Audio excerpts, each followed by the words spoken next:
Hello. So I just saw the new Lion King sequel, prequel, MUFASA, and completely on a whim. And I have thoughts. Yeah, I was dead set on not watching this movie because I heard so many lackluster reviews about it. But then I just kept thinking to myself, you know what? You have a cat and you like cats, and you're also a Leo. So therefore, girl math dictates that you should probably watch this movie. And speaking of cats, this is a Cheshire cat gloss bomb from Fenty. It's called Fussy Flex. I think it's supposed to be a combination of their two most popular shades. But yeah, I'm gonna call it the Cheshire Cat gloss. So yeah, spoiler alert before anyone proceeds any further. Um, I put on too much. Hold on a second.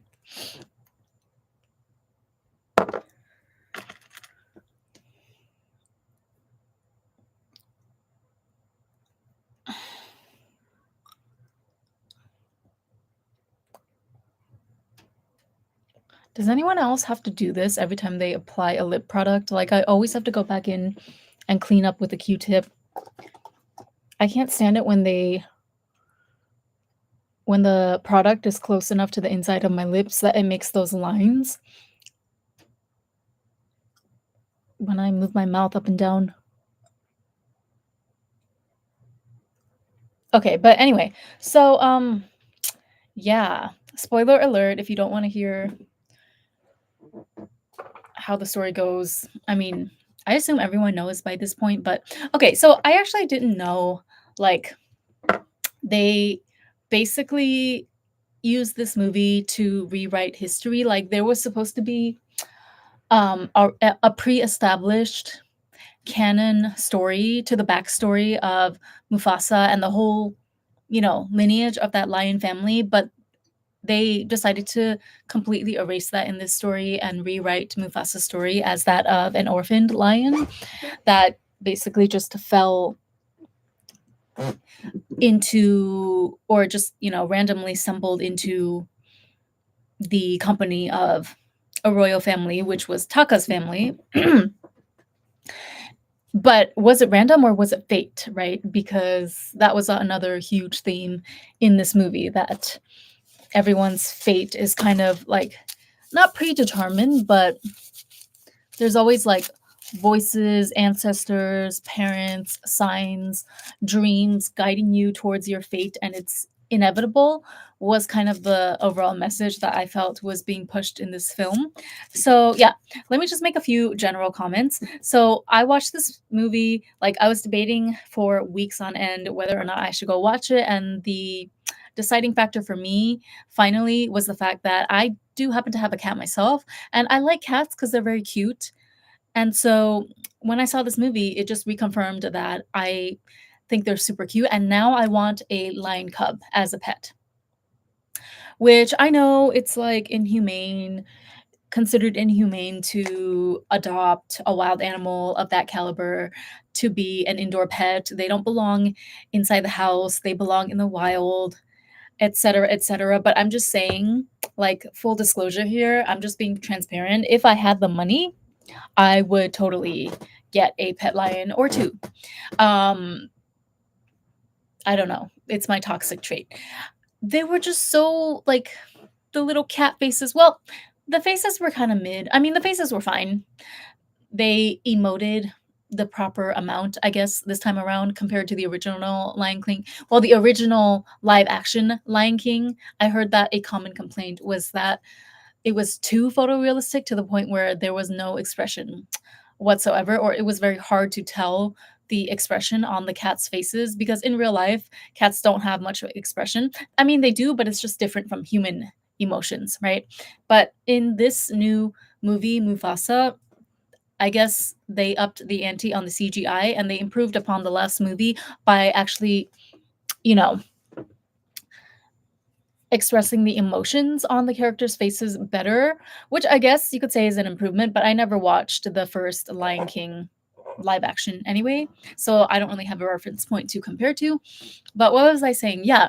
So the cats were super cute, and every time, especially when they were cubs, when they would show them like rolling around, playing in the grass or something, I just loved their little round fuzzy bodies. I just wanted to reach through the screen and Gucci Gucci Gucci like that, the way that I do to my cat, who is all of about 3 kilos.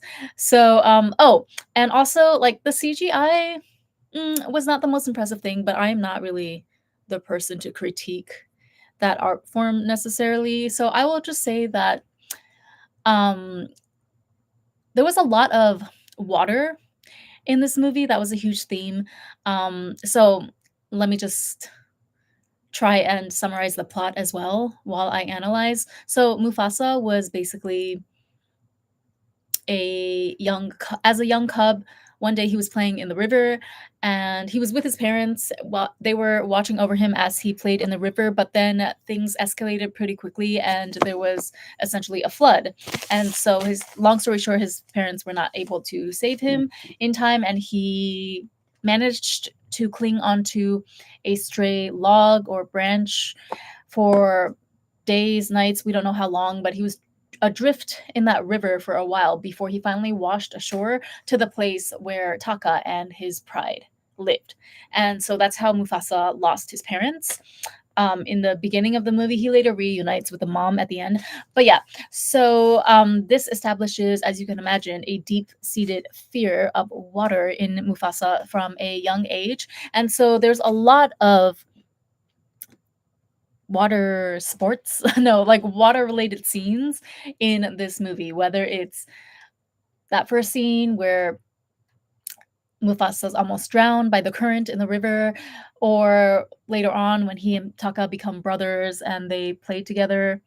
There's a scene where I guess they're like racing or whatever and they end up swimming part of it in the water, or later on there's another final showdown with a bad guy, which is this white lion named Kiros. We'll get to him and his gang later, but that final battle between Mufasa and Kiros also had happened inside the water or deep underwater. And so it was kind of like very a visceral feeling because you could, I don't know, for me at least, I just was holding my breath the whole time every time they showed these huge, muscular, powerful lion bodies, right? You can imagine just being thrashed around like rag dolls in the water. It was just truly a reminder of how great and powerful and terrifying the forces of nature can be. Like just water alone. I mean, we know that water is the most powerful force in nature. It's even more, or it can be the most destructive as well, right? It's life giving, but it's also, it can be the most destructive, even more so than fire, because water puts out fire at the end of the day. Speaking of water, I'm going to take a sip.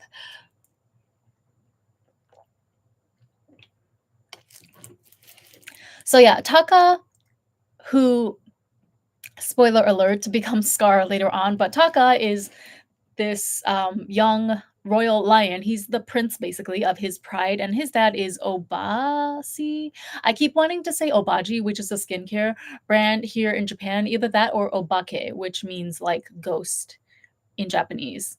But it's Obasi. Obasi is Taka's father, right? So Taka, who's also a young cub around the same age as Mufasa, he spots Mufasa like hanging on by a thread for his life on a log floating down the river, and he's like, "Hey, watch out for those alligators or the crocodiles, whatever."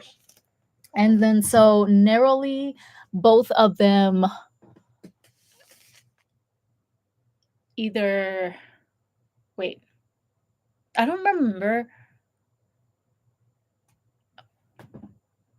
Was this the first scene where they recreated that scene in the original Lion King, like the original, where Scar puts his paws on top of Mufasa's and then ultimately lets them go so that Mufasa can fall to his death in the stampede below?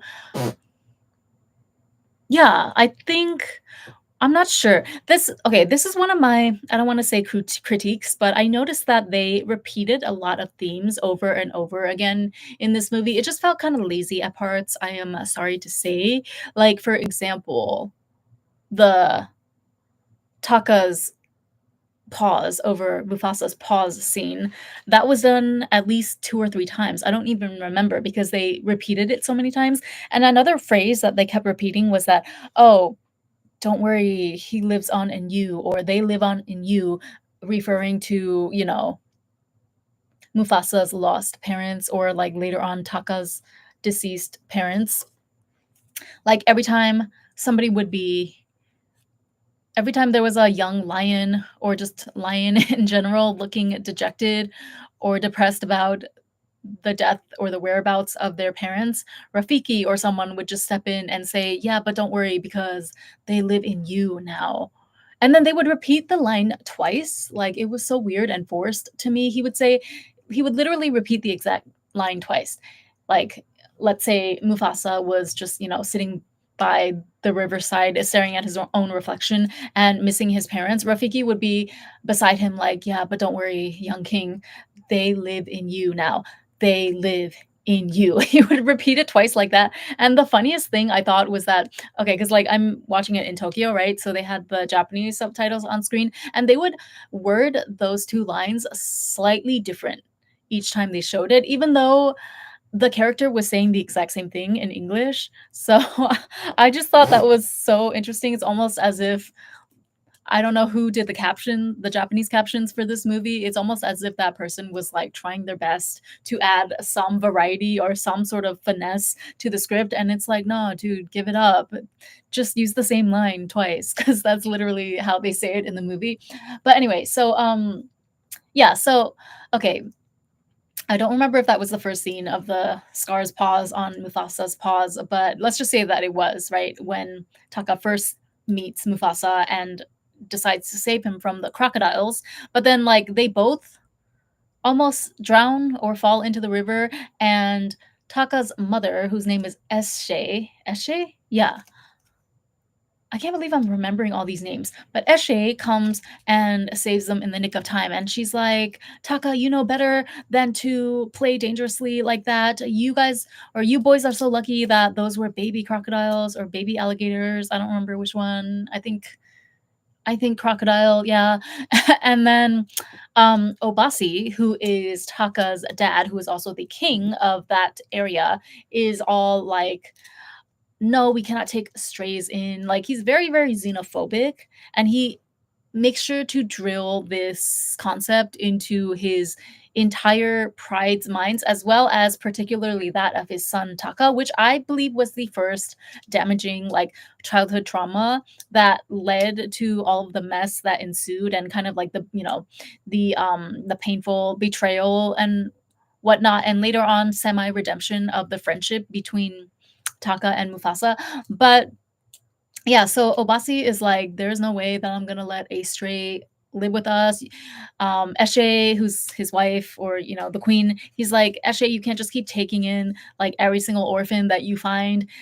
And then finally, they decide to make a deal that Taka and Mufasa should race, and whoever wins the race, if Taka wins, that means that Obasi and his pride get to eat feast on Mufasa. But if Mufasa wins, then he'll let Mufasa stay with them, but Mufasa has to stay with the females because he's not good enough to stay with the males, apparently. And so, yeah, I'm sure you can guess what happens because I don't know. I mean, I'm not accusing anyone of anything, but I wouldn't be surprised if I learned that part of the storyline was written by AI. So, yeah, what do you think happens for the majority of the race? Taka is like outrunning Mufasa, right? And then Mufasa's like, "No, how's that possible? Because my dad always told me that I was the fastest runner that he ever saw." Yeah, because your dad probably let you win every time that you guys raced. But anywho, so Taka is clearly the faster one. Keep in mind though, Mufasa did stay stranded at sea or in the river, like clinging on for his dear life for we don't know how long, probably days on end, without food or rest. So there's that. That could have been, a legitimate contributor to his fatigue. But nevertheless, we see during the race that Taka is clearly the one that is set to win, except Taka, like right before the last leg of the race, he whispers over to Mufasa, "Hey, do you want to know a secret? I've always wanted a brother." And then he starts slowing down. to purposely let Mufasa run in front of him and win. And I don't know, I mean, like, they were cubs, so I don't wanna, speculate too much, but I don't know if I was the only one feeling some sort of romantical undertones there. If not from Mufasa, then definitely from Taka towards Mufasa, if you know what I mean. And it's almost like because they were kids, so like they basically, I mean, that after the outcome of that race, which his dad Obasi knows that Taka purposely lost in order to save Mufasa's life twice now. So technically he saved Mufasa's life twice. So they're 2 for 0 by this point, right? And so Obasi reluctantly lets Mufasa stay, but he banishes him to go live with the females. And then yeah, I was going to say something else. I forgot.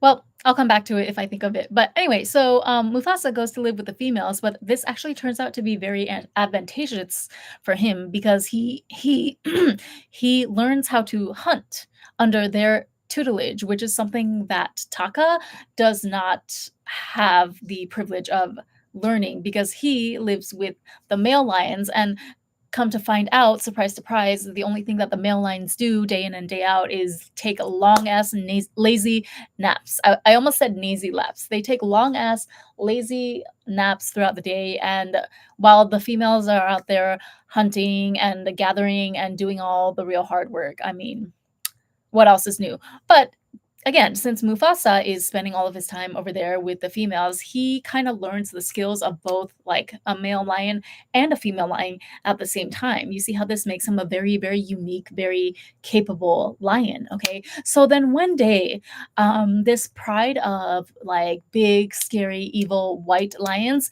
it's funny because I don't think they actually ever gave them an official name. All we know is that like they're white. I mean, they're albino lions. I don't know. Is that a real species? Seems like it is in real life. I wouldn't be surprised if they just made it up for the show though.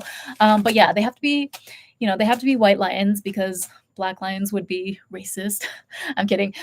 So no, the leader of this white lion pack is named Kiros, and he's like the biggest and the meanest, brawniest of them all, right? So he sends two of his little minions, or no, he sends one of his minions accompanied by his son. So Kiros' son, the white lion's son, who is the heir to the white lion pride's throne. So his son and one of his henchmen or whoever go to basically like terrorize the lions in Taka's pride, and they come upon basically Eshe and Mufasa while they are stalking some antelope or some prey to kill and bring home for dinner for their pride. But then they get caught in the crossfires. Not the crossfires, they get caught by the white lions who are like bigger, they're stronger, and so there's no choice but to fight brute force with brute force, right? And long story short, Mufasa ends up saving. So like Taka is also nearby as this showdown is going down. So Taka's also freaking out, like trying to figure out what he should do. And eventually Mufasa ends up saving Eshe from the attacks of one of the white lions, and while Taka cowers and runs away in fear after coming face to face with the white lions and being like, holy shit, this is actually the scariest thing I've ever encountered in my life. And so I don't know if I like missed this part because I almost can't believe that I would miss something so big. So now that I'm thinking back on it, perhaps it was never depicted on screen, or it was never even heavily implied because I don't remember seeing it whatsoever. But apparently, Mufasa unalived the young lion who was supposedly Kiros's son, right? Because like they cut away to another scene where it's like Kiros is furious and you know like furious and devastated at the same time at the one lion that came back that was not his son, and he's like, how could you leave without my son? Like, do you know what happens to people like you? The rest of the pride, I mean, it's implied that they start circling around this one lion, and it's implied that they're gonna kill him and eat him later. This is, like, very, very I understand that the whole theme is circle of life and whatnot, but I have to say I was pretty depressed throughout this whole movie. Like, it was very, very I don't know, there were no particularly, mm, shocking parts, and there were sad parts where I felt like if I wanted to, I could have shed a tear, but it was not to the level where I couldn't control myself. Like, I had a choice whether or not I wanted to cry or not give in to the feels. So I chose to just not give in to the feels because I really don't have time for all of that. But also, it was not so difficult to do that because it just felt like even the very tragic emotional parts of this movie, it all felt very rushed along. Like, they just kept jumping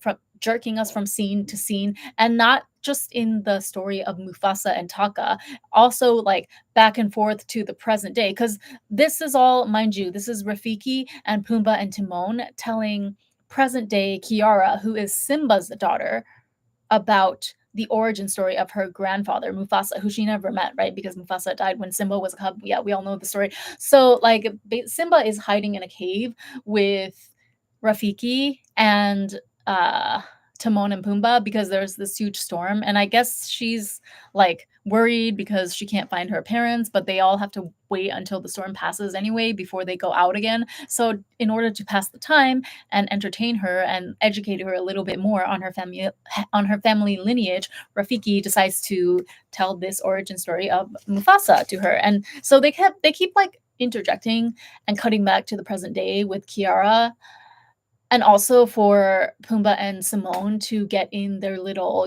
comic relief joke from time to time, which I don't mind, to be honest with you, because I feel like that's a good I don't know, for kids at least, I feel like that is a good formula. Like, before things get too bleak and dark, you break up the monotony, you break it up with a little bit of comic relief from Pumbaa and Simone, which are the two really, like, friendly, nice, familiar characters that we all know. So I guess, like, from the standpoint of, is this good for kids or not? I guess that was a good move on their part, but also, like, as an adult, I just feel like it kind of messed with the continuity of the story.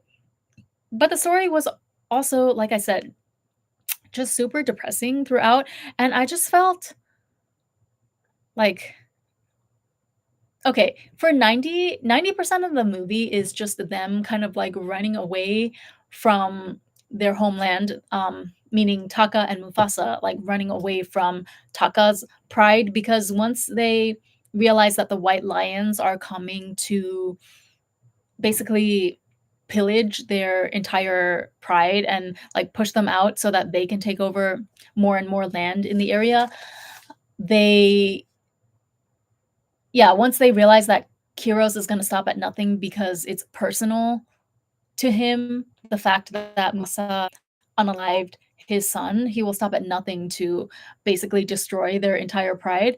And so oh, wait, what's his name?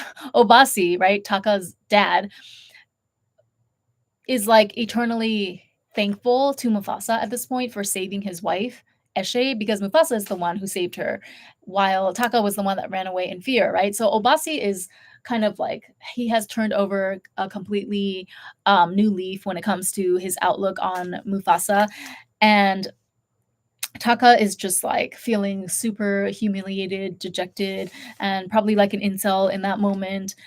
Although his mom is like, "Listen, don't worry about it. One day your moment of bravery will come, my son. But in the meantime, y'all two better get out of here because the white lions are coming. And Taka, you carry the last, you are the last of our clan that carries the royal bloodline. You have royal blood in you. So you need to go. And then Mufasa, I want you to go with him as his protector and his brother, right? And I need you two to go find a new area, like a new, um, field or whatever. It's called Malele, but she's like, I need you two to go search for another place where you can basically build up an entirely new pride and then carry on the bloodline of Obasi's generation we are going to stay here and hold the fort down, but it's heavily implied, and I mean it's not even applied, like it is pretty much directly alluded to that they are going to leave their parents and the rest of the older lions to stay put and die in their homeland, right? Because once the white lions come, they are not going to be able to fight back to capacity. The white lions have them overpowered 2 to 1, not to mention each lion is bigger than every lion in their pride. Speaking of lions, let me go check on my little lion because she's scratching up a storm.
Sorry to keep you waiting. Um, yeah. Okay, I thought I would be further along with the story by now, but I feel like I'm only a third of the way through and I'm already exhausted. And this is exactly what I mean when I talk about, my sentiments towards the movie as a whole. It just felt like it was so long and yet it was so rushed. And yet I feel like not that much stuff even happened. It was just a lot of technicalities that I felt like we were sludging through for the entire 2 hours or however 2.5 hours runtime of this movie.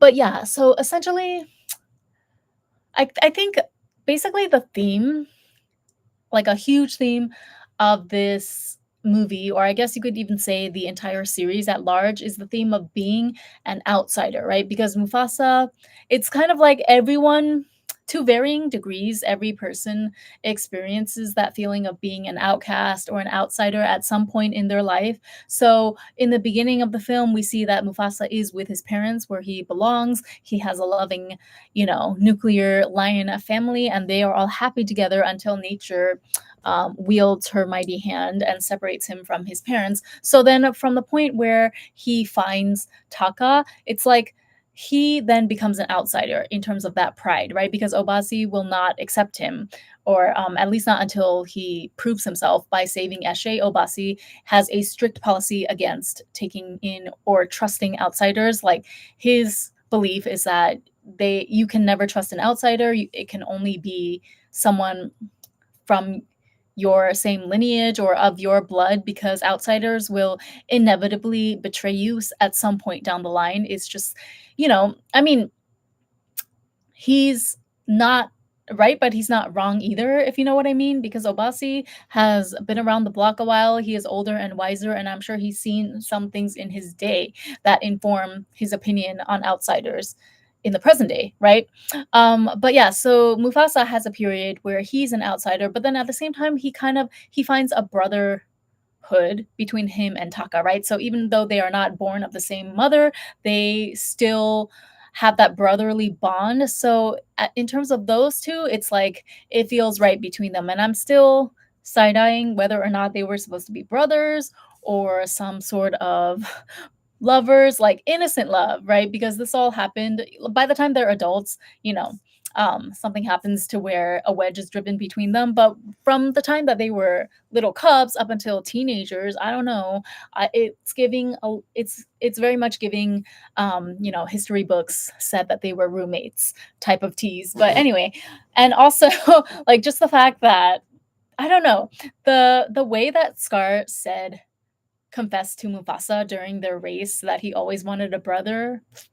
I don't know, it was a little romantical to me. Maybe I'm just imagining things, but anyway, I'm all for it, by the way. But I guess it is still Disney at the end of the day, so they had to, and they need to procreate, and yeah, Mufasa had to lead the Pride Lands eventually, so he needed a queen, which he later found in Sarabi. But Mufasa is an outcast for most of his adolescence and then into his adulthood. But then later on, after they go on the journey to, find Malele. So Mufasa's mom always told him about this famed like fantasy land named Malele, which was supposed to be just this new land beyond the horizon, right? Like beyond the point where the sun touches the earth, where there's the grass is green and there's plentiful food and trees and plants everywhere, and all the animals in Malele live in harmony and abundance. Um, which I was confused a little bit at. I mean, I don't mind that they came up with this new, like, name for the place, but I thought that they Malele was always referred to as the Pride Lands in the original Lion King. Like, wasn't that Mufasa's official title, the King of the Pride Lands? Wasn't Simba like the Prince of the Pride Lands? So I'm just wondering, okay, if they wanted to just use a new Swahili word, Malele, I think they said that it meant eternity or something. Yeah, forever or eternity. So, like, that's cute and all, but it was just kind of random. Like, okay, but we always called it the Pride Lands before, though, in the past. You know what I mean? So why all of a sudden are we calling it Malele now? Anyway, maybe Pride Lands is like the modern way that the new generation calls the area, but maybe back in Mufasa's day and Mufasa's parents' day, it was called Malele. Anyway, so that's the famed paradise that Mufasa's mom has told him about ever since he was a young cub. So once him and Scar, or I'm sorry, Taka still at this point, go set out to find this elusive Malele, which a lot of animals that they encounter along the way keep saying that, well, a lot of animals meaning the white tigers and basically not the white tigers, the white lions and Sarabi, who is Simba's mom. Oh my god, I'm so exhausted. There's too many characters. Like there's too many side stories. That's the problem with this movie. When you're watching it, I guess you can follow along, but I don't know. I also missed the first 5 minutes of the movie because I was late, so I didn't get to see the setup of Kiara and why was she like in this cave listening to Rafiki tell her the origin story of her grandfather. I guess it's not super important, but yeah, after they reach the Pride Lands and then okay, so the theme is that everyone feels like an outsider at some point, but we all have no choice because at the end of the day, we must find our place in the circle of life, right? That's pretty much a direct quote from the first movie as well. So it's like at points throughout the movie, in the beginning, Mufasa starts off as the stray, the outsider, and then Taka is the one that kind of Taka and his mother Eshe are the ones that kind of take him in and give him a chance and like develop a bond with him outside of what people like Obasi believe that only can be developed between people sharing the same blood. But then by the end of the movie, it's interesting because Scar becomes the one that is an orphan because both of his parents basically like sacrifice themselves in order to throw the white lions off of the boys' scent long enough for them to make progress towards Malele. Malele? Yeah. I hope I'm pronouncing that right. So by the end of the movie, Scar becomes not only an orphan because his parents are literally not alive anymore, but also by the fact that he's kind of an outcast now in this kingdom that is under Mufasa's rule. Because Mufasa is the king that is chosen by the animals of Mulele. And then even though Scar betrayed Mufasa, so we'll get into that in a bit, but even though Scar betrays him, he ultimately saves him in the end too, which prompts Mufasa to spare him in a sense. Like, okay, you betrayed me and I don't really F with you like that anymore. And I'm not even gonna say your birth name anymore because you don't deserve that. So I will call you Scar. Actually, Scar is the one who suggests that he calls him Scar. He's like, well, if you can't say Taka anymore, then just call me Scar for this scar on my face so that I may always be reminded of what I did. And I just felt like both of them were a little I don't know, a little bit too, like, overdramatic, melodramatic, angsty at certain parts, a little too self-sacrificing towards each other at certain parts. It's giving Lovers, but anyway, it's giving Secret Lovers, it's giving Brokeback Pridelands. Which is fine, again, but I almost wish that if they wanted to put those undertones in there, why didn't Disney just go there fully?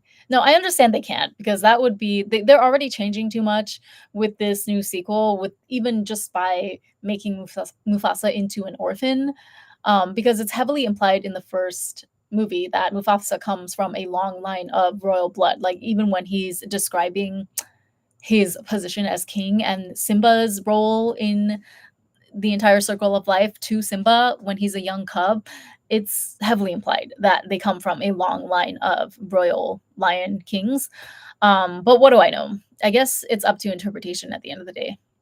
But yeah, it's funny how, like, yeah, Taka ends up, or Scar ends up as the outcast in their later years. But then along the way, it's like Sarabi was also an outcast from her, not an outcast, but she had lost her tribe, and she too was kind of on the run from the White Lions. So that's how she bumped into, I almost said Simba.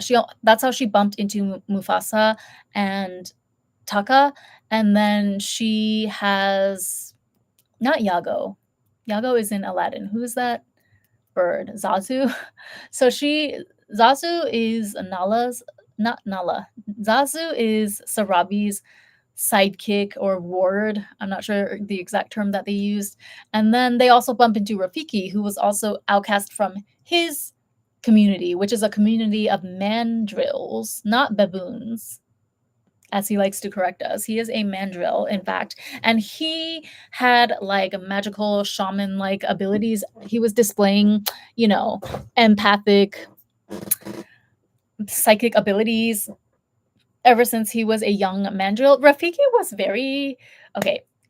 Rafiki was my unbothered goals in this movie. Like, he was so kumbaya, like, manifestation, everything is gonna work out throughout this whole movie. I forgot, as a matter of fact, I'm glad.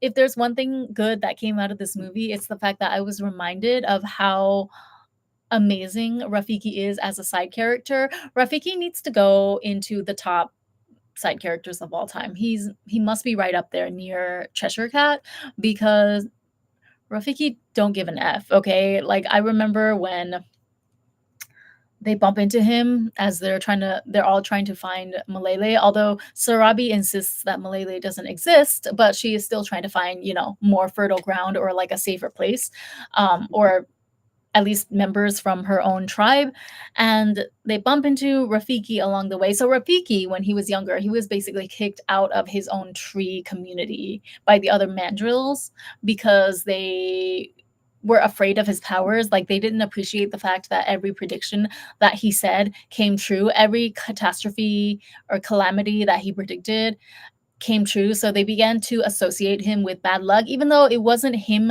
necessarily bringing around he was not necessarily bringing about these negative events. He just happened to have the ability to predict them, right? So it's kind of like a shoot the messenger type of scenario. But anyway, they excommunicated him from their tree. But that part, like, you would think it would be super sad and poignant, and kind of like a nice little, poignant look into the backstory of Rafiki, who's one of the more mysterious characters of Lion King. But it was just funny to me. So I guess in the end, for me, it worked. Like, for me, it was epic because Rafiki did not even care. He was not even bothered. He was like, all right, well, I mean, I'm highly favored and protected, and I'm God's favorite, so I'm going to be fine.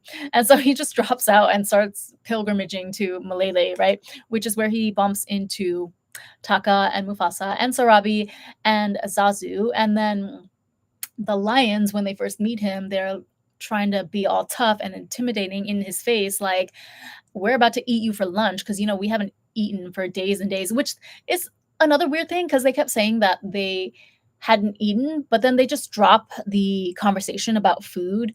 But then they still go through like this really mountainous, snowy, yeah, like snowy mountainous terrain. It's brutal. And by that point, I'm wondering to myself, how long have they gone without food? Is this possible? They're mammals after all, right? So I can't imagine that they can go more than a few days without food. So it's not realistic, but I mean, no one is expecting Lion King to be realistic. I'm just saying though, like there's no way that three lions would be traveling with a bird and a baboon and there would still be five of them left at the end of this trek.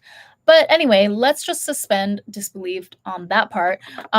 When they first come across Rafiki, they're trying to be all intimidating and in his face and threatening him. And he's like, well, he's totally unbothered. He's like, well,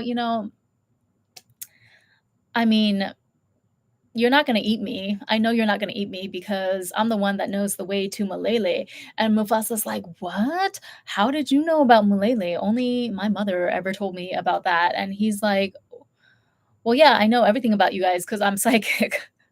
And Mufasa's like, all right, fine. We will let you live. We'll strike a deal with you. We won't eat you if you lead us to Malele. Or like, we won't, what did he say? We'll let you go or something like that. Like, you'll be okay, you'll be safe if oh, damn it. I can't believe I forgot what exactly he said. "We'll let you go or we'll spare you if you lead us to Malele." And then Rafiki's like, no, I'll spare you if I lead you to Malele. Like, you should be thankful that I'm doing this favor for you in the first place. Thank you very much." So I was like, yes, I am here for Rafiki's vibes, okay? I love how he just returns the same energy to these lions that could literally rip him apart to shreds in a matter of 2 seconds. And yet he has no fear because he is God's favorite. He is the most highly protected. Like, even during the final battle sequence between the white lions and all the animals of Malele, Rafiki is just kind of like chilling and he's doing his psychic predictions right there in the middle of the battlefield. There is like bloodshed and gore going on all around him. There's no actual bloodshed, don't worry. They wouldn't show that much on a Disney film. But yeah, there's like fighting, people butting heads, animals butting heads all over him, all around him in the last scene, and yet he's just like sitting there with his eyes closed and his hand on the ground, like, yeah, the earth is moving. Yes, this is a sign that the prophecy is coming true.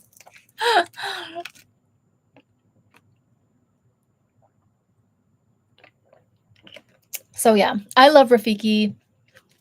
And I like that he was the one telling the story to Kiara. I like how he was basically there for everything. I mean, Rafiki has all the tea, honey, okay? Because he was there for 3 generations of this ish, which now makes me kind of worried because, like, is Rafiki's time almost up? Or, I mean, if they continue this series, please God help us all. Like, I'm so tired just thinking about it. But if they continue with the next generation, like Kiara growing up and whatnot, what are they gonna do with Rafiki?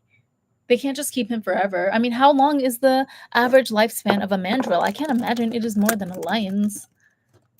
Mandrill lifespan 20 years. Yeah, not realistic at all. Because Rafiki would have to be at least like 60 or something in order for this Lion King lore to work. But anywho, so they traverse across the this snowy, miserable, dark, cold, mountainous terrain with the white lions hot on their tail. Oh, before that, they also like they once again they narrowly escape the lions until um Sarabi causes an elephant stampede by knocking a hornet's nest into a group of elephants, and then she and Mufasa kind of get into a tussle. She and Mufasa get into a little tussle about which technique or which tactic they're going to use because Mufasa's genius idea is that he wants to ask the elephants for help, like plead to their larger sensibilities and ask them to help them fight against the white lions. But then Sarabi is like, no, you live in Delulu land. That's never gonna work. Like, we gotta take matters into our own hands. And so she eventually does, climb up to the tree and knock the hornet's nest off to the group of elephants down below, which does successfully, quote unquote, cause them to stampede and basically thwart the white lions' attempts to harm the group. But then in the meantime, the members of the main group are also kind of hurt as well. So like even Sarabi herself falls unconscious after being knocked onto the ground, and then Mufasa is the one that like drags her down into this crevice and kind of covers her with his body until the stampede passes. And the white, I think like some avalanche happens, or like something, some earthquake avalanche thing happens to where the bridge that would have connected the white lions to them kind of fell down. A lot of things like that happened, like convenient natural disasters would happen throughout the movie. So that was also kind of annoying. Although, again, my expectations were not too high with this straight to DVD style sequel slash prequel movie. But it did seem like they relied on that plot device a lot. Like somebody would get carried away in a strong current, or an elephant would just come like smashing at them out of nowhere, or the literal ground would start to shake and fall out from underneath them because earthquakes, right? Always at the exact right opportune time to save our hero or one of our heroes in the nick of time. And it just felt excessive after the first, second, third, fourth time. Like they did it so many times. I was kind of cocking my head by the end. Like, really? Because once or twice I can understand, but you did that like literally 4 or 5 times throughout this one movie. Okay, okay, I guess. So yeah.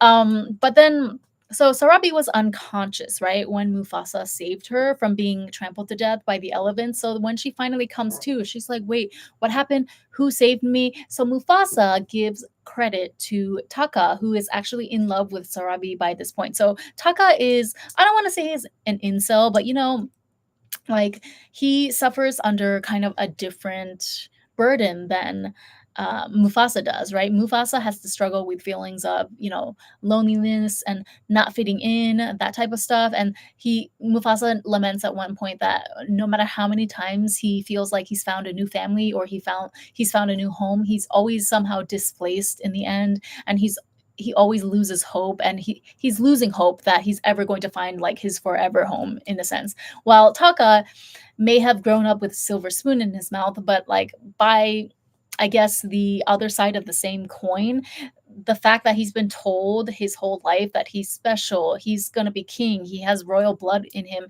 and yet time after time he cannot seem to prove or like materialize. He cannot prove in reality or like in the physical world his strength. Every time he gets the chance, he always succumbs to his cowardice, or he runs away from his problems, right? And then even though people around him make excuses for him, like even his dad was pulled him to the side after that incident, with the first incident with the white lions, where Mufasa bravely stepped in to save his mother Eshe. um Obasi pulls Taka to the side and says, "Hey, look, we can't ever let anybody know about the fact that you ran away when your mother was in danger and like almost being unalived by those white lions, because that's not a good image for you. Like it's not good PR, essentially." Is what Obasi was teaching him. And so it's like people are willing to cover up for him. They're willing to cover for him. They're willing to make him look better, and yet deep down inside he knows that he never earned any of that. And so his anger is really more towards himself, right? So Mufasa, he confesses to Mufasa like halfway through their journey that he's falling for Sarabi. So Mufasa tries to give him some game. He's like, why don't you go compliment her on that perfume that she's wearing? Not a perfume, but Mufasa basically, since he's spent his whole life being raised by the female lions in Taka's pride, he's very attuned to the feminine intuition, or like what women want, right? What women want to hear. And so Mufasa is like, hey, listen, um, there's this distinct, like, sweet scent that I get of Sarabi every time she walks past me, and I know that it is the scent of duck flowers, which must have grown back in her hometown because that's what she smells like. That's what her fur smells like. So why don't you go compliment her on, like, "Oh, what is that lovely scent that you have on? You smell like a duck flower." If you say that, she's gonna be super impressed with you because, like, the fact that you can pick up on such a minute detail as a male lion, that's very impressive. So, like, just go say that to her so that she can fall in love with you. So Mufasa gives him that, and then also after Sarabi wakes up from, like, her, coma or concussion or whatever, where Mufasa actually saved her, Mufasa again gives that win to Taka by saying that, hey, Taka was the ones that saved you. So, you know, you should be falling in love with him any minute now. But then later on, um, Sarabi is no dum dum. Okay, so Sarabi catches on pretty quickly that, wait a minute, the math is not mathing, and then she confronts Mufasa. Am I telling the whole movie now? Like, God, I need to start summarizing these things before I go live because I always think that in my head it's so simple. It's just a few bullet points, and then I started explaining, and I realized that, wow, this movie is actually literally such a drag. But yeah, so she confronts Mufasa like in the middle of the night. Meanwhile, mind you, they are still in the middle of this desert, snowy terrain in the middle of nowhere that just looks miserable. And it was anxiety inducing. Like, I'm telling you, 90% of the movie is them going on this perilous journey being hounded by these, like, big scary predator white lions, and they're trying to find the promised land, Malele. And but it's just anxiety inducing because at any corner, like, they know, at any corner the white lions could jump out and corner them. They know that they're being trailed and followed. The white lions are exceptionally skilled hunters, so they can pick up on the tiniest scent. They can even tell when the trio of lions has been joined by a baboon, or no, a mandrill and Zazu. I forgot what kind of bird he is, but yeah, they can even tell that, oh, they've been joined by a bird and a mandrill, and it's just like, it's very tense. Okay, I don't know about anybody else, but I felt very tense throughout the whole thing. I had to consciously, like, pull my shoulders down because I was stressed out. Okay, I was stressed. And I know that that's the point of the movie, but, like, come on, even in the original Lion King, I wasn't this stressed all the time. Not from, like, the first so it was like the first 10% of the movie was kind of like, okay, like, super sad when he gets separated, when Mufasa is separated from his parents, but then it goes up really quickly when he finds Taka, and then they both, like, discover their brotherly love for each other. But then from 10% to 90%, or like 95%, that entire midsection, or which is the majority of the movie, is just like them on the run and starving and going on this perilous journey and, like, barely getting any sleep. I just felt very stressed throughout the whole thing. Okay, and finally, of course, they get respite in the end when they find the promised land and defeat the white lions and, like, establish Mufasa as the king of this new heavenly paradise kingdom known as Malele, but that we know as the Pride Lands. But anyway, um yeah, Mufasa and Sarah Sarabi, Sarahi, Sahari, Sarabi, Mufasa and Sarabi. So Sarabi confronts him, and she's like, "Wait a minute, I know that you're the one behind, like, all these things because I can tell that you have, like, really sharp senses, really sharp sense of smell. You She noticed his hunting form was like something that only the females would know. She's like, "How do you know to hunt like that? And how do you know to detect such subtle sense with your nose? That must have been you who picked up on the fact that I my fur has the scent of duck flowers, because there's no way that this idiot Taka deduced all of that by himself. And so that must have been you also that saved me, because I remember your voice in my head. Because Mufasa was whispering to her, like, I got you. Don't worry, I got you. And then he says that, like, one more time um, at a completely later date when he is pulling Rafiki out of the snow. He's like, hey, I got you, Rafiki. So then that kind of jogs, you know, Sarabi's unconscious memory, and she knows. She knows that it's Mufasa, and she's like, "Hey, Mufasa, I'm in love with you, not Scar." And so Mufasa is trying to deny it. He's trying to reject her advances. He's like, "No, I'm a nobody. Okay, you need to go be with Taka, he's the king, like he wants you as his queen, but she's like, no, I'm in love with you. So they had their little can you feel the love tonight moment, which Taka witnesses. Okay, unbeknownst to them, Taka is watching them from afar on top of like another peak. They're all still in this no man's land, like snowy mountain. It looks hella cold, but and Zazu has been covering their tracks for them the entire time, which has been throwing the white lines off. But Taka decides in that moment that no, this is the biggest betrayal that I can't take. Like, I saved Mufasa's life countless times, numerous times, and then this is how he repays me by taking my girl. Which Taka, okay, it's not Mufasa's fault that Sarabi likes him better than you. Like, that is her choice at the end of the day. She's not an object that Mufasa owes you. She is her own sovereign human being. Hello. Ah, men, okay? I mean, this is why she doesn't like you, Scar or Taka. Maybe this is why. Maybe you need to work on your character development. You know what I noticed? What I realized throughout this entire story, this very disjointed story that was being told, is that I believe that Taka's problem was not so much a lack of courage, it was not so much cowardice as it was just extreme indecisiveness, which was largely fueled by the destructive reasonings, indoctrinations that his father taught to him or drilled into his head ever since he was a young cub, because his father kept repeating like very dangerous prejudicial type of ideas to his son, you know, like he would always say that you can't ever trust outsiders, you can't trust them, they'll always betray you. So then of course that becomes like a self-fulfilling prophecy. Similarly, Obasi also says to Taka, like that moment where that incident after it's discovered that Taka is the one that ran away and didn't save his mom while Mufasa did step in to save her. Obasi's like, we cannot let this information leak out to the public ever because it's bad optics, and you need to learn how to use deceit skillfully, because I forget the exact quote, but he's like, deceit is a skillful tool used by kings or something like that. So then Taka, again, because he's been fed this poison by his father Obasi for his entire life, it becomes a self-fulfilling prophecy. So Taka, in his rage and heartbreak at losing his girl to Mufasa, vows that, you know what, I'm just gonna look out for myself from now on. Like, I'm gonna look out for number one and F Mufasa and the rest of them, because I saved Mufasa's life like two, three, four times by now, and he repays me by taking my girl. So all bets are off at this moment, right? There's no more bro code, okay?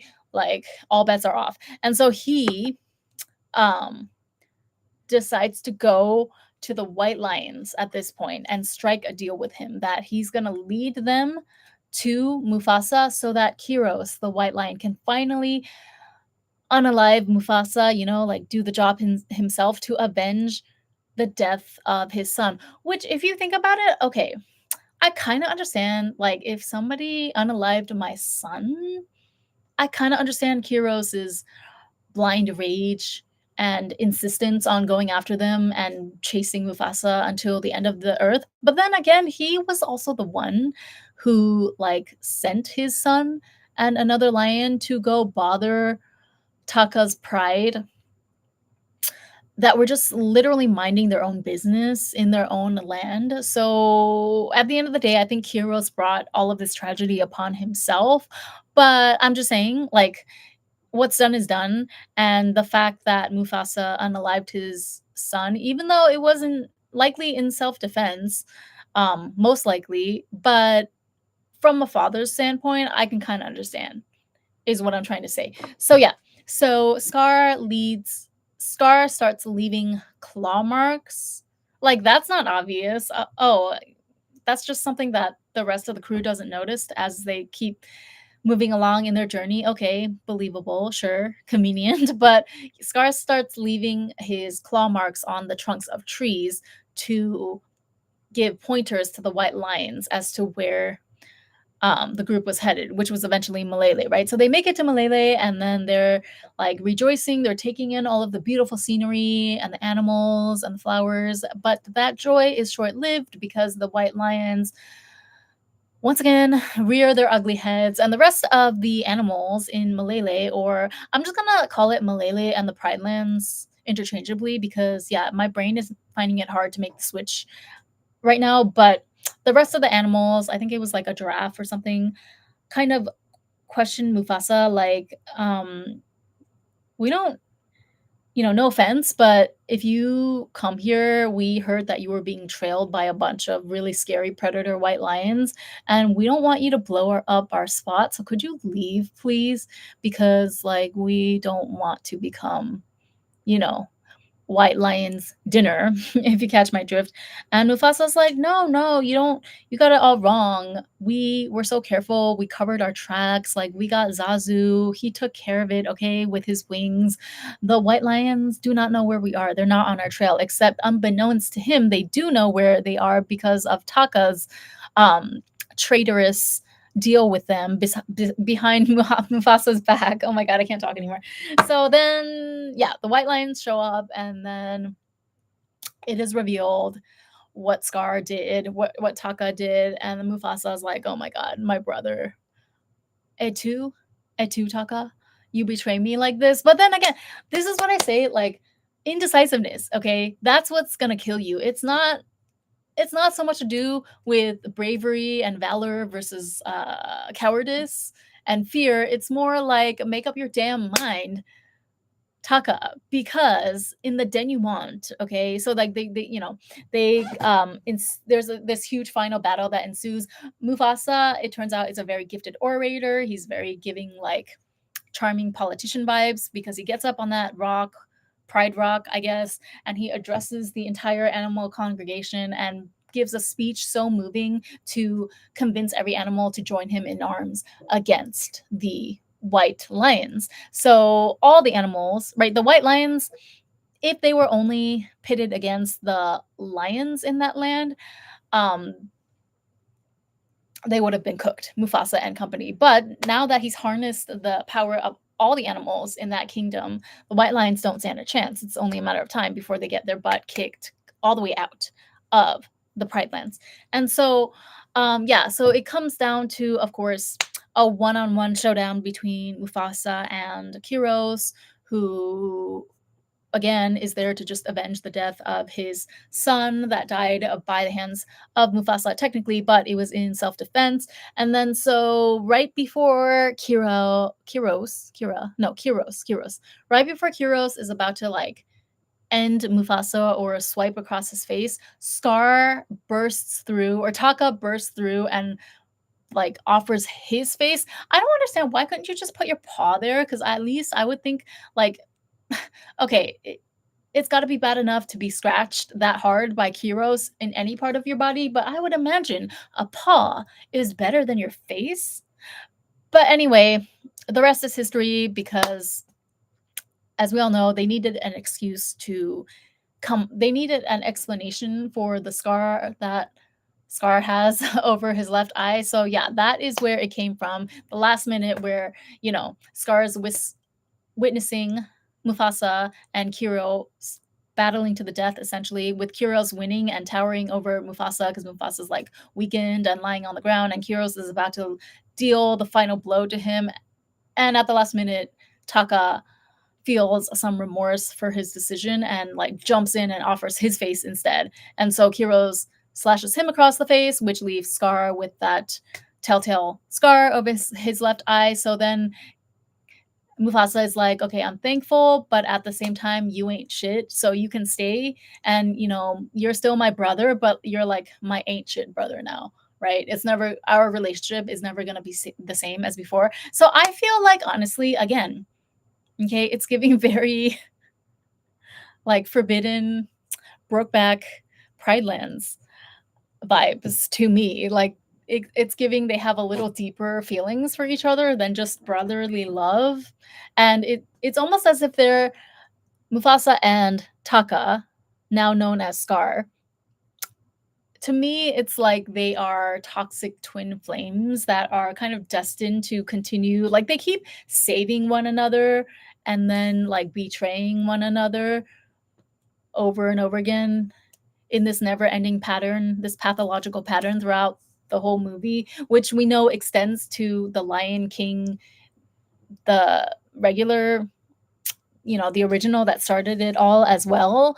And so that was another thing that kind of like I know that this is not something that obviously the directors of this movie could control, but another thing that kind of depressed me or it just took a little bit of the joy out of watching the movie is that we all know what happens in the end with those two, right? Like both of them end up unalived in The Lion King because The Lion King is about Simba, but like the fact that we already know that Scar ultimately commits the ultimate betrayal against Mufasa by letting him fall to his death in the stampede. But then later, of course, Simba goes to avenge his father's death, and Scar gets thrown down the mountain to the hyenas waiting to eat him down below. It's just kind of like circle of life. I understand, but kind of depressing. Like I don't know, because you know that there's not a good end that comes of this. Rafiki's still there though. Rafiki stays standing on business. So I guess there is a silver lining to everything. But then, yeah. So, and then Mufasa gets reunited with his mom. I thought that scene was kind of cringe and weird too. I'm sorry. I tried to get into it. Like I was trying to feel the emotions, but it was so stilted and weird to me. I don't know if it was the way that the actors delivered their lines or just the script itself. I feel like it was a combination of both, honestly, because like, Mufasa is an adult lion at this point, right? But once he sees his mom, he almost reverts to this little boy voice, but it's like a grown man trying to mimic a little boy voice. I understand what the actor was trying to do, but I'm sorry, for me, it didn't hit right because it was just like weird. And there wasn't again, they kept repeating just the same lines over and over again, and the dialogue felt so stilted. It was basically just when he was reunited with his mom. It was basically just like Mufasa, mom, Mufasa, mother, dad, and she's like, "Nah, you already know what happened to dad." And he's like, "Oh, mother, Mufasa, but he lives in you now. He lives in you now." Repeated twice, always. They always repeated that line twice. For the life of me, I can't understand why they made that choice because I don't remember things being repeated twice so much in the original Lion King. So I'm just wondering why. A lot of things in this movie left me asking just why. And how old is Zazu? And let me see, is there anything else? Yeah, so at the end, Kiros is defeated because he basically like drowns and then there's this huge boulder again, like another boulder, another piece of rock that just spontaneously becomes unlodged from a platform above that just conveniently happens to be big enough to push Kiros down further into the water to where he can't swim up. And then Simba, it's agonizing. Oh my god, like the semi drowning parts, not Simba, Mufasa. The semi drowning scenes including Mufasa, like any I I'm surprised, or like I didn't anticipate all of these depictions of lions struggling in heavy currented water or like heavy pressure water. They were really deep. Mufasa and Kiros in the final battle scene between them, they were really, really deep underwater. So you know that the pressure is larger under there too. And I was not expecting though this whole theme of like fighting in the water or lions fighting for their lives in the water to be so anxiety inducing, but it truly was. Like I was really tensing up during those sequences and just it felt like forever until not Simba, until Mufasa was able to finally swim back up to the top because they were down so deep. I was like, I don't think that a lion can hold their breath that long, but okay, let me suspend my disbelief for this is Malay where anything can happen, right?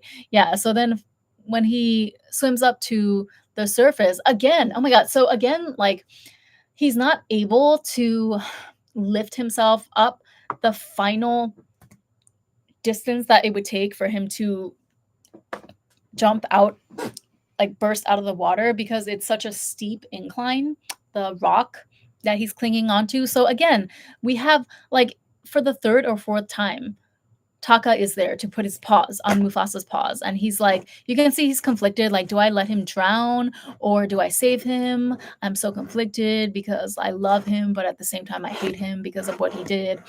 Or he took my Sarabi away from me. And then finally, he's like, pulls him up, but growls in rage at the same time. He's like, he growls in frustration, but ultimately pulls Mufasa up and saves him. But then Mufasa is like, okay, thanks, but I don't F with you. And then Scar is kind of like, yeah, I don't F with you either. So Mufasa's like, okay, I guess you can stay here, but go somewhere else. So now Scar is the outcast, right? The roles are flipped, the circle of life.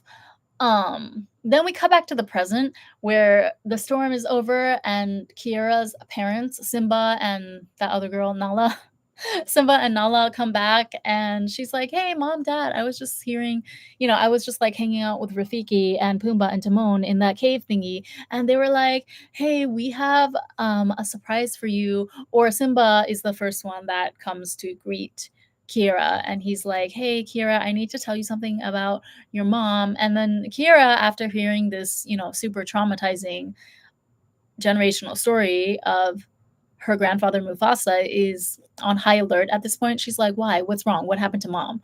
Did she die?" Like, I'm sure that's where everyone's mind was going to at the moment. But Simba's like, "No, she just gave birth to your little brother." And Kira's like, "Oh my God, my little brother. I'm going to take care of you and protect you until the end of all time." And we as the audience are left wondering, is this a setup? Because it feels like a setup. If it smells like a setup, looks like a setup, sounds like a setup, it's probably a setup for yet another sequel, another endless cycle of Lion King sequels. They're really taking the circle of life thing literally, it seems. One last comment that I'll make, and then I will sign off because I am very mentally exhausted at this point. But one of the issues, it's not an issue per se. I feel like it could have been done really well if the director was given more freedom to play around with the way that he executed some scenes, which I have a sneaking suspicion that he didn't. I feel like he was very I forgot the name of the director, but he directed Moonlight and a lot of these other very critically acclaimed films. So people were very surprised and had high expectations when they heard that he was going to direct the Mufasa movie. Let me just look up quickly who directed Moonlight. Barry Jenkins, right. So Barry Jenkins was brought on as the director of this film, meaning that, which was a surprise to a lot of people because they were like, wow, so does this mean that we can expect something truly epic, even though it's just like a very generic Disney obligatory sequel to the 2019 Lion King? And yeah, it turns out that I think visually speaking, and sound effects as well, it was quite appealing, but story-wise, it was very, very disjointed and very busy. I just felt like there were too many moving parts, too many characters. And I also so one thing that I noticed was that the settings in this film didn't match what was actually going on. So for example, like the first time that when the white lions come to attack Taka's parents and the rest of his tribe after Taka and Mufasa have already left at the urging of Awasi and Eshe, which was like so dark. I can't believe that they even. I almost felt like it would have been better if they just urged Taka and Mufasa to go run and find another inhabitable place and start a new pride that way. And then I would have felt like slightly better if that was the last that we ever saw of Taka's parents, because at least even though we know conceptually what's going to happen to them at the hands of the white lions, at least we could be a little more like removed from it. But they actually went back to revisit his parents in basically their last moments before their death, I presume, when they're like fighting, standing their ground, and um, refusing to leave their land and fighting their every last breath, literally, against the white lions that they know they're not going to ever be able to have any hope of overpowering. But yeah, so my thing is that that fight sequence was happening in broad daylight, though. It was happening in such a sunny, like, happy, joyous scenery that there was a lot of cognitive dissonance there. And then not only that, the opposite thing happened when the group of 5 outcasts, or whatever, the 5 little strays, Mufasa, Taka, the bird, Yazoo, Sarabi, and Rafiki, when they're like, spending a night in the cold, freezing mountains of wherever, where there's snow and ice everywhere. That's the place where Mufasa and Sarabi fall in love and declare their love to each other. They have their "Can you feel the love" moment. Of course, they can't use the actual song "Can you feel the love" because that's Simba and Nala's song. So, like, they're having this romantic connection, but it is just in the most barren, depressing wasteland, and it's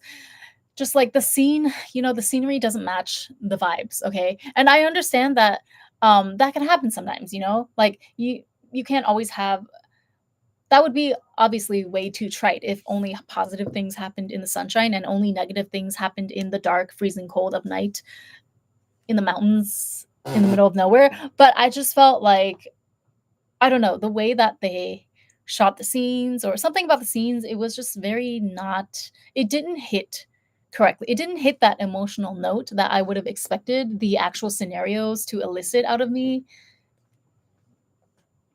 because, and I don't know if they did that purposely to kind of soften the blow of the reality of what happened to Obasi and Eshe and their pride. But yeah, either way, it was weird because even as, like, before Kiros and his goons take down and unalive Obasi and Eshe, he sings his villain song, right? But it's like in the broad daylight, in a really, really nice, surrounded by nice scenery, because Taka's pride's home is really nice. It's like plush with nature and all of that, and there's a beautiful tree that all the male lions nap under all day. And so Kiros is like, yeah, this is my tree now. Everything that the sun touches is gonna be mine. You know that, right?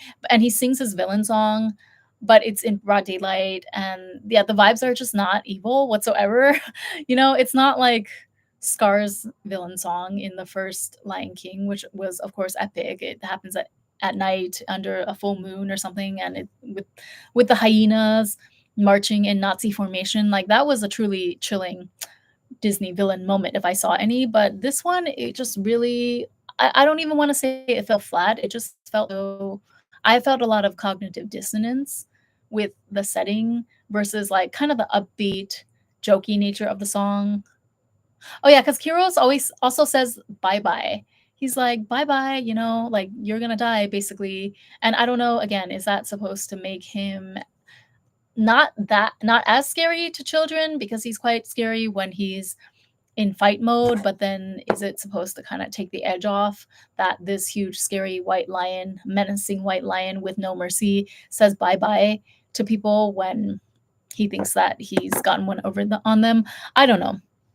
And yeah, I just thought that the setting where Mufasa and Sarabi like sing their little ballad duet together, their love ballad, was also very, very unfitting. Although that one I kind of understand, because that was also like, it wasn't just their lovey-dovey, fluffy, fuzzy feeling romantic moment. It was also simultaneously like one of the darkest nights of Taka's life when he sees his brother um gallivanting around and canoodling, we'll say, with the girl of his dreams.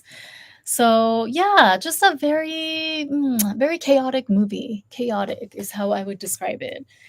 And Rafiki's a boss. Rafiki is goals.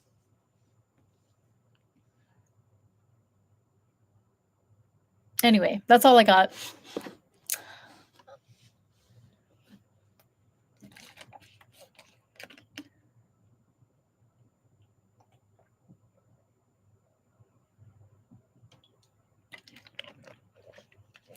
Just kind of depressing though. I mean, I understand why they made it because the 2019 Lion King was a huge box office success, right? Even though it was kind of it got mixed reviews by critics, but financially speaking, it did really well. Like a couple $1,000,000, I don't remember. So I think it was inevitable that they were going to make a sequel.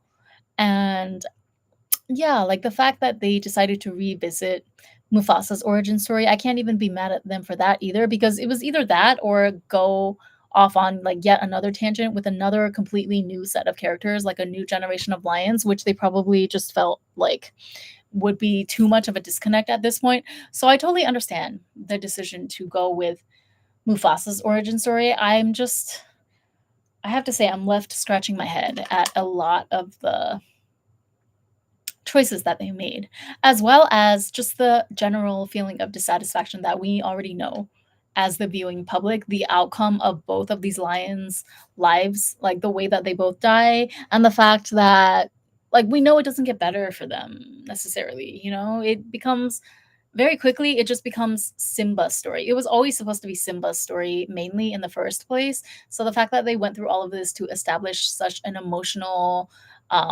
backstory full of turmoil, like despair, turmoil, heartbreak, brotherly loyalty, and betrayal all wrapped up in one,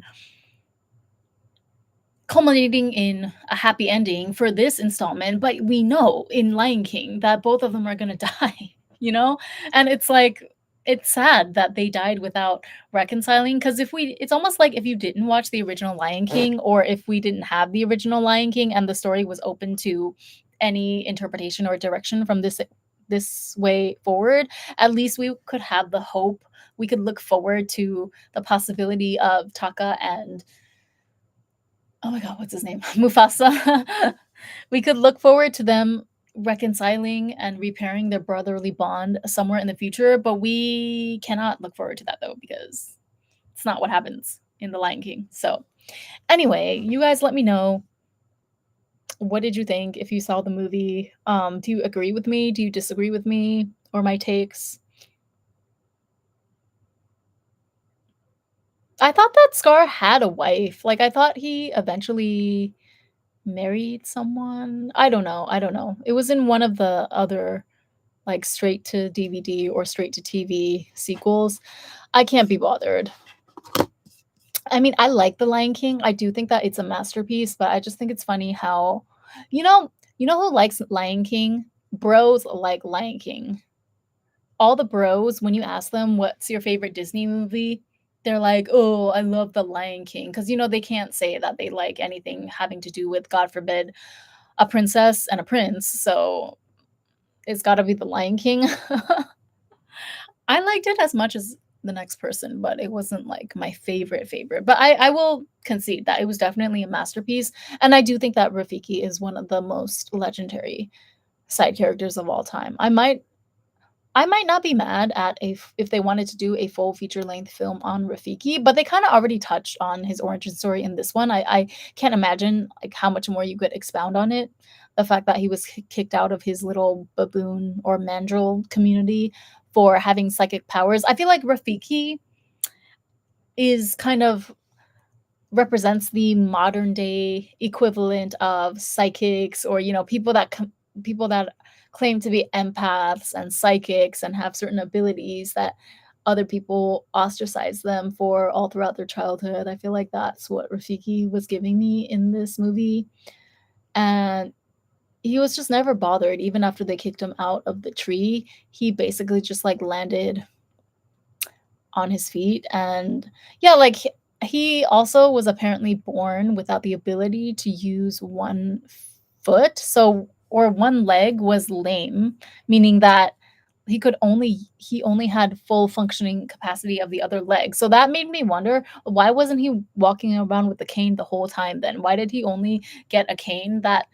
time when the white lions attacked their little group en route to Malele? I think it was the elephant stampede scene where Rafiki was clinging onto a branch and then he falls down, but then like he's unhurt, unscathed ultimately, and he's still holding on to the branch, and then you see him like emerge from the rubble, and we see, or it's implied that okay, this is where he got his staff.